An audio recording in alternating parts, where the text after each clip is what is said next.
If you're from the US or Canada, you might believe this totally weird fact that's not actually supported by science at all, but is widely believed by North Americans. Every time I talk about France and things that maybe are uncomfortable or different belief systems and different cultures, for example, in France, they believe if cold air passes you by, you might catch cold. So if you get exposed to cold air, you might become sick.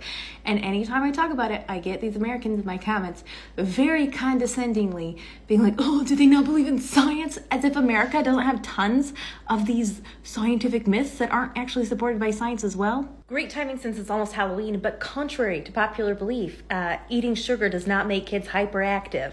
I was quite surprised when I moved to France, and I would occasionally make the random joke about oh, gotta be careful, we don't give them too much sugar. We don't want them all hyped up on sugar.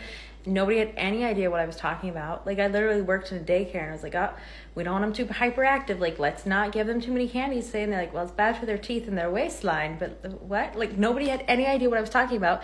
And it turns out this widely held belief, I was inspired to make this video because I saw another creator talking about it as if it were fact.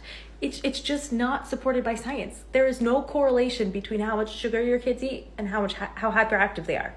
Now, there are quite a few correlations between eating sugar and tooth decay and poor health, outcomes when you eat way too much sugar. Just, all things in moderation. But it won't make them hyperactive.